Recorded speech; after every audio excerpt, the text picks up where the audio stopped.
د افغانستان 19 کلنو ځوانانو لوبډلې کې نوي راټوکېدلې غوټۍ په ګل کېدو دي. د فري هټ یوټیوب چینل خوږو لیدونکو السلام علیکم. ستړي مه شئ، تمه ده چې روغ او جوړ به واوسئ.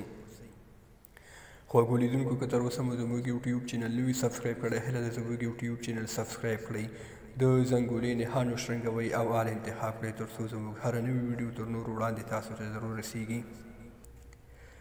د افغانستان 19 کلنو ځوانانو په ملي لوبډله کې یو شمېر نوي ځوانان په راټوکېدو دي چې ډېر ژر به د افغانستان په ملي لباس کې د افغانستان په نوم د نړۍ په مجللو لوبغالو کې د دې پرتمینې او پاکې خاورې د هویت او عزت لپاره ویاړونه راوړي.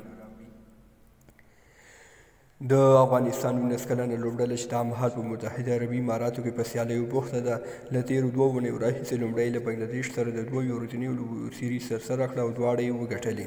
ورپسې له بنګلادیش او سریلانکا لوبډلې سره 3 اړخیز سیریز ترسره کړه چې له سریلانکا څخه په 2 بریاوو او له بنګلادیش څخه په 1 بریا او 1 ماتې سره پایلوبي ته ووته.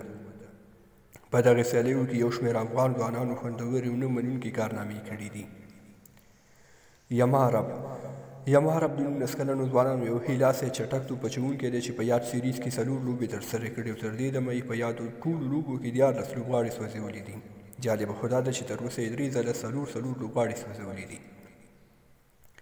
سهیلخان زرمتی تکړه توپ وهونکی دی چې تر اوسه یې د 1 سیریز او 4 نیمه سیریزو په مټ په څه باندې 400 منډې په 6 لوبو کې کړي چې کابو 80% لري.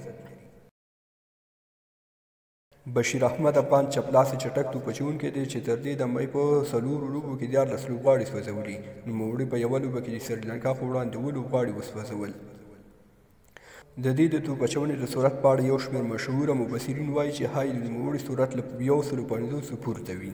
نوموړي د بالینګ سټایل د پخواني چټک توپ اچوونکي شاهپور ځدران په څېر دی، خو نوموړي د میچل سټارک په څېر بهترین یارکر بالونه ترسره کوي.